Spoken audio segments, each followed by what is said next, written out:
Serial કિલરની છઠ્ઠા ખૂનની કબૂલાત. વલસાડમાં rape with murder case પહેલા 8 જૂને વડોદરામાં લૂંટના ઈરાદી મુસાફરનું ગળું દબાવી પતાવી દીધો. રિમાન્ડમાં હજુ વધી શકે છે હત્યાનો આંકડો. પાડી તાલુકાના મોતીવાડા વિસ્તારમાં રહેતી બીકોમના બીજા વર્ષમાં અભ્યાસ કરતી વિદ્યાર્થિનીનું 14મી નવેમ્બરના રોજ અપહરણ કરી નજીકમાં આવેલી આંબાવાડીમાં લઈ જઈ દુષ્કર્મ આચરી તેની હત્યા કરી નાખવાના ગુનામાં ઝડપાયેલો આરોપી સિરિયલ કિલર નીકળ્યો હતો, જેણે 25 દિવસમાં 4 રાજ્યોમાં 5 હત્યા કરી હોવાની કબૂલાત કર્યા બાદ રિમાન્ડમાં વધુ એક ગુનાની કબૂલાત કરી છે. પાડી પોલીસે આરોપી રાહુલ ઉર્ફે બોલુ કરમવીર ઈશ્વર જાટને રિમાન્ડ દરમિયાન યુક્તિપૂર્વક પૂછપરછ હાથ ધરી હતી. ટેકનિકલ ડેટાના આધારે સઘન પૂછપરછ કરતાં તેણે ગત તારીખ 8મી જૂન 2024ના રોજ પ્રતાપનગર રેલવે સ્ટેશનથી પેસેન્જર ટ્રેનમાં મુસાફરી દરમિયાન દિવ્યાંગ ડબ્બામાં પોતાની સાથે મુસાફરી કરનાર એક અલ્પદ્રષ્ટિવાળા યુવાનને લૂંટી લેવાના ઈરાદે પ્રતાપનગર રેલવે સ્ટેશન પછી 3 રેલવે સ્ટેશન બાદ વાતચીત દરમિયાન વિશ્વાસમાં લઈ ટ્રેનમાંથી ઉતારી લીધો હતો.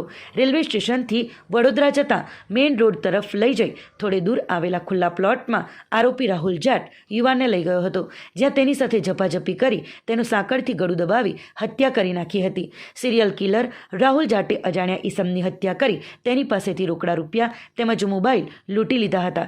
આરોપી રાહુલ જાટે વર્ણવેલા વર્ણન મુજબ વડોદરા પ્રાથમિક પૂછપરછ કરાઈ હતી, જે આધારે ખાતરી કરતાં આ કામે ડભોઈ પોલીસ મથક વિસ્તારમાં અકસ્માત મોતની બનાવની નોંધ કરવામાં આવી હતી. આરોપી રાહુલે કરેલી હત્યાની કબૂલાત કર્યા બાદ ડભોઈ પોલીસ મથકે હત્યાનો ગુનો નોંધવામાં આવ્યો હતો.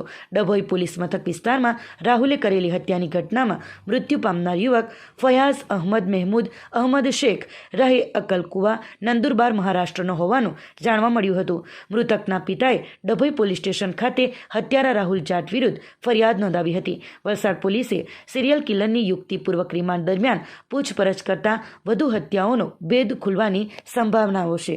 આજે એણે જે હકીકત જણાવી છે એ ડભોઈ પોલીસ સ્ટેશન વડોદરા ગ્રામ્યમાં બનેલા 11મી જૂનના બનાવ સાથે ટોટલી મેચ થાય છે અને આ બાબતે વડોદરા ગ્રામ્ય એસપી અને વડોદરા ગ્રામ્ય પોલીસને સંપૂર્ણ હકીકતથી વાકેફ કરવામાં આવ્યા હતા અને આ બનાવ અનુસંધાને જે વ્યક્તિ મરણ ગયેલ છે એ મરણ ગયેલ વ્યક્તિ ફૈયાઝ અહેમદ મહેબૂબ અહેમદ શેખ જે મૂળ નંદુરબાર મહારાષ્ટ્રનો છે એની હત્યા અને લૂંટનો ગુનો ડભોઈ પોલીસ સ્ટેશન વડોદરા ગ્રામ્યમાં દાખલ કરવામાં આવ્યો છે અને સિરિયલ કિલર દ્વારા કરવામાં આવેલા વધુ એક હત્યાના ગુનાને ડિટેક્ટ કરવામાં વલસાડ જિલ્લા પોલીસને સફળતા મળી છે. આરોપીની જે મૂવમેન્ટ છે એ મૂવમેન્ટ ટેકનિકલ ડેટા આધારે અમને ખ્યાલ આવી હતી અને આરોપીની મૂવમેન્ટની સાથે સાથે મેં આપને કહ્યું એ પ્રમાણે સમગ્ર રાજ્યના અલગ અલગ પ્લેસીસ પર જે દાખલ થયેલા અનડિટેક્ટ બનાવો છે, જે બનાવોમાં શંકાસ્પદ કંઈ પણ જણાયું છે એવો ડેટા કલેક્ટ કરવામાં આવ્યો હતો અને એ ડેટાના આધારે આરોપીની જે મૂવમેન્ટ છે એ બાબતે પૂછપરછ કરવામાં આવી હતી. સાથે સાથે આરોપીએ ઘણા બધા મોબાઈલ ચોરેલા છે એવા મોબાઈલો પણ રિકવર કરવામાં આવી રહ્યા છે. એના આધારે પણ એ જે મોબાઈલ છે એ કયા વિક્ટીમનો હોઈ શકે એ બાબતે તપાસ કરવામાં આવી હતી અને ચોક્કસ ઇન્ફોર્મેશન ડેટા ગેધર કર્યા પછી એની સઘન પૂછપરછ કરતાં એણે આ ડભોઈમાં બનેલા બનાવને કબૂલાત આપી. આ આરોપી રાહુલ કરમવીર જાટ એ છેલ્લા 5 વર્ષમાં ઘણી બધી વખત જ્યુડિશિયલ કસ્ટડીમાં ગયો છે. આરોપી રાજસ્થાનની જેલમાં, જયપુર જોધપુરમાં, આરોપી ઉત્તર પ્રદેશની સહરાનપુર જેલમાં, એની સાથે સાથે ઉત્તરાખંડની દહેરાદૂન જેલમાં અલગ અલગ જેલમાં અલગ અલગ સમયમાં એ જેલમાં રહેલો હતો. એની જ્યુડિશિયલ કસ્ટડીના સમય સિવાયના સમયમાં એના દ્વારા કરવામાં આવેલા રોડવેઝમાં જે નોકરી, જે ડ્રાઈવરી ક્લીનરી કરતો હતો, એ રોડવેઝમાં જે કામ કરતો હતો એ બધો ડેટા મેળવવામાં આવી રહ્યો છે અને એના દ્વારા સમગ્ર રાજ્યમાં અને સમગ્ર દેશમાં કોઈપણ જગ્યાએ કોઈ ટ્રેનની અંદર ચાલુ ડબ્બામાં કોઈ લાશ મળેલી હોય, ચાલુ ટ્રેનમાં કોઈ ડબ્બામાં, એ બાબતે સ્ટેટ ક્રાઇમ રેકોર્ડ બ્યુરો અને નેશનલ ક્રાઇમ રેકોર્ડ બ્યુરો સાથે પણ સંપર્ક કરવામાં આવ્યો છે અને અલગ અલગ રાજ્યોના તમામ રેલવેના એસપી સાથે અમે સીધા સંપર્કમાં છીએ અને આવા કોઈપણ બનાવ બાબતે જે આરોપી છે એની સાથે પૂછપરછ પણ કરવામાં આવે છે અને આરોપીના ટેકનિકલ ડેટા સાથે એનું મેચિંગ કરવામાં આવે છે અને આ બાબતે હાલ વધુ તપાસ ચાલી રહી છે.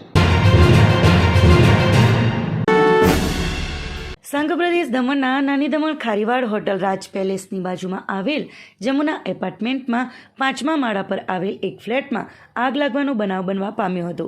મંગળવારના રોજ ફ્લેટ નંબર 503ના માલિક ઉસ્માનભાઈ નોકરી અર્થે ફ્લેટને બંધ કરીને સવારે વાપી ગયા હતા, જે બાદ બપોરે 12 કલાકની આસપાસ તેમના ઘરમાંથી કાળો ધુમાડો નીકળવાનું શરૂ થયું હતું, જે બાજુના ફ્લેટમાં રહેતી એક મહિલાના ધ્યાન પર આવતા જ તેમણે તાત્કાલિક દમણ પોલીસ અને દમણ ફાયર વિભાગને જાણ કરી હતી.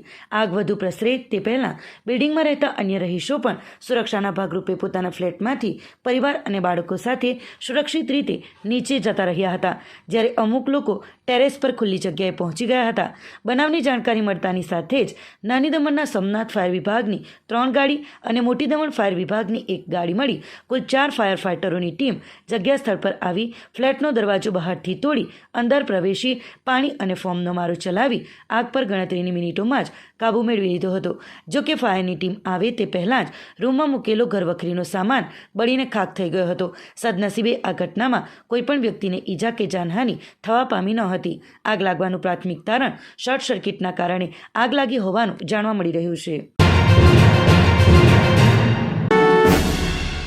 દાદરાનગર હવેલી અને દમણ દીવ પ્રદેશ ભાજપમાં ચાલી રહેલ સંગઠન પર્વ અંતર્ગત દમણ જિલ્લામાં ભાજપની એક સંગઠન પર્વ કાર્યશાળાનું આયોજન દમણની હોટલ રિવન્ટા ખાતે સોમવારના રોજ કરવામાં આવ્યું હતું, જેમાં સંગઠન પર્વના દમણ જિલ્લા પ્રભારી અને ભાજપના પ્રદેશ ઉપપ્રમુખ હિતેશભાઈ લાડની વિશેષ ઉપસ્થિતિ રહી હતી.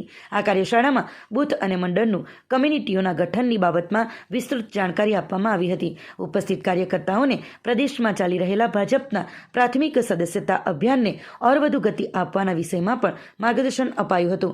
દમણ જિલ્લાના સંગઠન પર્વના પ્રભારી અને પ્રદેશ ઉપપ્રમુખ હિતેશભાઈ લાડે સંગઠન પર્વનું પ્રશિક્ષણ આપતા ભાજપ વિશ્વની સૌથી મોટી પાર્ટી કેવી રીતે બની અને પક્ષમાં બૂથ લેવલના કાર્યકર્તાઓનું મહત્વ પણ સમજાવ્યું હતું. તેમણે જણાવ્યું હતું કે ભાજપ જ દેશની એકમાત્ર એવી પાર્ટી છે જેમાં કાર્યકર્તાઓને મહત્વ આપવામાં આવે છે. આ કાર્યક્રમમાં દમણ જિલ્લાના દરેક મહત્વના કાર્યકર્તાઓ, પ્રમુખો, ઉપપ્રમુખો અને સભ્યો ઉપસ્થિત રહ્યા હતા.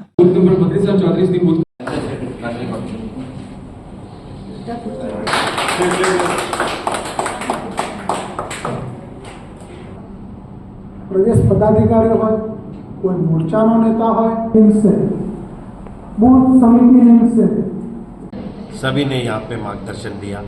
इसमें काउंसिलर्स, जिला पंचायत के सदस्य, सरपंच, जिला की टीम, मंडल की टीम और बूथ के कार्यकर्ता, बूथ प्रेसिडेंट. जो हमारी प्रक्रिया है चुनाव की, जो उसके सदस्यता अभियान से स्टार्ट हुई थी, OTP लेके मेंबरशिप रेफरल कोड से मेंबर्स बनाने का, फिर सक्रिय सदस्य बनने का 100 रुपीज़ डोनेशन, माइक्रो डोनेशन देके उसके पूर्ण होने के बाद बूथ की जो सदस्यता बनानी है फ़ोटो के साथ उसकी पूर्णविधि की है. इसके बाद मंडल अध्यक्ष की 15 दिसंबर तक नियुक्ति की जाएगी और 30 दिसंबर तक जिला की नियुक्ति की जाएगी और 30 दिसंबर के बाद प्रदेश के अध्यक्ष की नियुक्ति होगी और उसके बाद हमारे राष्ट्रीय अध्यक्ष चुने जाएंगे. ये बीजेपी, भारतीय जनता का पार्टी की खूबसूरती चुनाव प्रक्रिया है जो कि ग्रास रूट से लेके पाती जाती है. इसीलिए ये अव्वल नंबर की पार्टी है और नॉर्मली विश्व की नॉट हिंदुस्तान की पर विश्व की सबसे बड़ी पार्टी थी. 11 करोड़ मेंबर्स थे. आज हमने OTP के माध्यम से, डिजिटल के ज़माने के माध्यम से 14 करोड़ मेंबर्स बना दिए और सक्रियकरण. इसीलिए ये पार्टी सबका साथ, सबका विकास, सबका प्रयास, सबका विश्वास लेके चलती है और आत्मनिर्भर भारत के और हम लोग का लक्ष्य जो है डेवलपमेंट नंबर 1 अव्वल हिंदुस्तान बनाने का, उसके माध्यम से ये प्रक्रिया पूरी होगी. धन्यवाद. મંગળવારના રોજ દમણના ડાભેલ સ્થિત નેતાજી સુભાષચંદ્ર બોઝ સ્ટેડિયમ ખાતે 3D અને ઉઝબેકિસ્તાન વચ્ચે ફ્રેન્ડલી T20 ક્રિકેટ ટુર્નામેન્ટનો શુભારંભ કરવામાં આવ્યો હતો. ઉઝબેકિસ્તાનની ટીમ અહીં દમણ દીવ અને દાદરા નગર હવેલીની ટીમ સામે 2 થી 8 ડિસેમ્બર સુધી 5 મેચો રમશે. ગઈકાલથી શરૂ થયેલી ટુર્નામેન્ટનો ગેલવાડ સરપંચ હિતાક્ષીબેન પટેલ અને ક્રિકેટ ફેડરેશન ઓફ ઉઝબેકિસ્તાનના પ્રમુખ અઝીઝ મિહલીવલના હસ્તે શુભારંભ કરવામાં આવ્યો હતો. ટુર્નામેન્ટની પ્રથમ મેચમાં ઉઝબેકિસ્તાનની ટીમે 81 રન મારીને 3Dની ટીમને 82 રન બનાવવાનો ટાર્ગેટ આપ્યો હતો, જેને 3Dની ટીમે 6 જ ઓવરમાં પાર કરીને 8 વિકેટથી ભવ્ય વિજય મેળવ્યો હતો. આ મેચમાં 3Dના મેઘ પટેલે સૌથી વધુ 61 રન માર્યા હતા. અત્રે ઉલ્લેખનીય છે કે પોતાના દેશમાં ક્રિકેટને પ્રોત્સાહન આપવા ગત 25મી ઓગસ્ટના રોજ ક્રિકેટ ફેડરેશન ઓફ ઉઝબેકિસ્તાનના પ્રમુખ અઝીઝ મિહલીવના દમણની મુલાકાતે પધાર્યા હતા, જે દરમિયાન તેમણે દમણ અને ઉઝબેકિસ્તાન વચ્ચે એક ફ્રેન્ડલી મેચ રમાડવાની ઈચ્છા વ્યક્ત કરી હતી, જેનો યુનિયન ટેરિટરી ક્રિકેટ એસોસિએશને સહર્ષ સ્વીકાર કર્યો હતો. જે અંતર્ગત ડિસેમ્બર માસમાં અઝીઝ મિહલીવ ઉઝબેકિસ્તાનની ટીમ સાથે દમણ પધાર્યા છે અને 5 મેચોની લાંબી ક્રિકેટ ટુર્નામેન્ટનો ઉત્સાહભેર આરંભ કર્યો હતો. બાકીની મેચો પણ 8 ડિસેમ્બર સુધી આ જ ક્રિકેટ ગ્રાઉન્ડ ઉપર રમાશે, જેમાં 2 મેચો ડે અને 3 મેચો નાઇટમાં લાઇટની રોશનીમાં રમાશે. આ અવસરે દમણ દીવ ક્રિકેટ એસોસિએશનના પ્રમુખ કિશોર ટંડેલ, સેક્રેટરી ઉમેશ ભંડારી, સભ્ય અશોક પટેલ, દીપક પટેલ, ટીમ મેનેજર જીતુ દમણિયા, ભરત પટેલ અને ભાવેશ દહાણુવાલા ઉપસ્થિત રહ્યા હતા. To both the team, captains and players. Once again, I welcome you. Thank you. Have a nice day. Thank you very much. हमें इतना जो प्यार, इतना जो मोहब्बत आप लोगों ने हम लिए दे रही ना, हम इसलिए बहुत खुश हो. बहुत बहुत शुक्रिया. ये हमारे टीम के लिए बहुत बड़ा एक्साइटमेंट होगा. एक नया जर्नी है, इसलिए पूरी ऑर्गेनाइजर्स को मैं अपने बहुत बड़ा शुक्रिया अदा करना चाहता हूँ. Thank you very much. Thank you.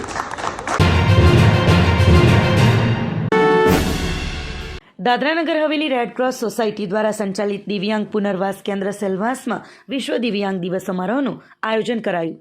Dadra Nagar Haveli Indian Red Cross society સંચાલિત જિલ્લા દિવ્યાંગ પુનર્વાસ કેન્દ્રમાં વિશ્વ દિવ્યાંગ દિવસ નિમિત્તે કાર્યક્રમનું આયોજન કરવામાં આવ્યું હતું. સેલવાસ RCDના માર્ગદર્શનમાં જાગૃતતા અને વ્યાખ્યાન રાખવામાં આવ્યું હતું, જેમાં બાળકો દિવ્યાંગ ના થાય એની જલ્દી ઓળખ અને નિદાન થઈ શકે એની જાણકારી આપવામાં આવી હતી. શાળાના દિવ્યાંગ બાળકો દ્વારા સાંસ્કૃતિક કાર્યક્રમ, નૃત્ય, નાટક વગેરે પ્રસ્તુત કરવામાં આવ્યું હતું. સરકાર તરફથી દિવ્યાંગોને મળતી સુવિધા, સાધન સહાય વગેરેની સહાય જરૂરિયાતમંદ સુધી પહોંચાડી હતી.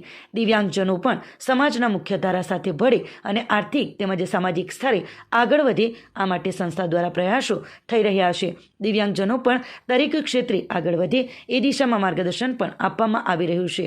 સમારંભના મુખ્ય અતિથિ RDC અમિત કુમાર દ્વારા દિવ્યાંગ ભાઈઓ બહેનોને આશીર્વાદ અને પ્રોત્સાહન આપ્યું હતું અને જણાવેલ કે આપણે દિવ્યાંગોને આપણા જેવા જ માની સમાજના મુખ્ય ધારામાં સામેલ થવાનો અવસર આપો. રેડક્રોસ જિલ્લા વિકલાંગ પુનર્વાસ કેન્દ્ર અને રેડક્રોસ શાળાના કર્મચારીઓ અને શિક્ષકોએ સમારોહને સફળ બનાવવા યોગદાન આપ્યું હતું. દિવ્યાંગ ભાઈઓ બહેનોને આત્મનિર્ભર અને સ્વાવલંબી બનાવવા માટે રેડક્રોસ સોસાયટી સંપૂર્ણ પ્રયાસ કરે છે. આ અવસરે RDC અમિત કુમાર, ભૂતપૂર્વ સચિવ Kuldipsinh, IRCS DDRC superintendent doctor Jyotirmayi Sur, શિક્ષણ અધિકારી, શાળાના કર્મચારીઓ સહિત વિદ્યાર્થીઓ, વાલીઓ વગેરે ઉપસ્થિત રહ્યા હતા. आज 3 दिसंबर को हमने international day for persons with disability का सेलिब्रेशन यहाँ रेड क्रॉस स्कूल में किया और आज बहुत ही अच्छा प्रोग्राम बच्चों ने प्रस्तुत किया है. कल्चरल प्रोग्राम था, स्किट था, फिर उनके अलग से म्यूजिकल प्रोग्राम्स थे, तो बहुत ही अच्छा लगा. और इनका कल्चरल प्रोग्राम देख के हमें आज ऐसा लगा कि बोलने का ये मेरा मन है कि we are proud of them और आगे आने वाले टाइम में भी हम ऐसा प्रोग्राम्स करते रहेंगे. और स्पेशली एडमिनिस्ट्रेशन की तरफ से जो भी इन बच्चों के लिए जो भी स्कीम्स है या जो भी हेल्प है, असिस्टेंस है, हम टाइमली करते रहते हैं. रेड क्रॉस को भी हम अपडेट करेंगे, उनमें और भी बेटर इंफ्रास्ट्रक्चर और मॉडर्न चीज़ें जो भी हम लाएंगे. Thank you. ड्रामा के द्वारा हमने ये संदेश दिया कि जो डिसेबिलिटी है वो कोई बाधा नहीं है. जो भी कुछ तकलीफ है, उस तकलीफ के साथ हम दूसरे स्किल्स के जरिए हम समाज के मेन धारा में जुड़ सकते हैं और हमारी देश, हमारे राज्य की उन्नति में ये बच्चे या दिव्यांग भाई बहनें सब मिलकर काम पे लग सकते हैं. और साथ में हमने एक distribution of aids and appliances का प्रोग्राम रखा गया था, जिसमें दिव्यांग भाई बहनों को artificial limbs, crutch, walking stick और व्हीलचेयर वगैरह डिस्ट्रीब्यूट किया गया. और ये जो प्रोग्राम थे ये रेड क्रॉस सोसाइटी के द्वारा यहाँ पर ऑर्गेनाइज किया गया था। और सभी दिव्यांग भाइयों बहनों को और बच्चों को और उनके माता पिताओं को खास करके आज के दिन में ये संदेश देना चाहती हूँ कि अगर ऐसे बच्चे हमारे घर में हैं या सोसाइटी में हैं तो उनको हम प्रेरणा दें, ना कि उनको कुछ ऐसा कुछ बोले जो उनको बुरा लगे, और उनको सही संस्था में भेजें जहाँ पर उनको सुविधा मिले, ट्रेनिंग मिले और वो आगे जाके अपने लिए कुछ कर पाए।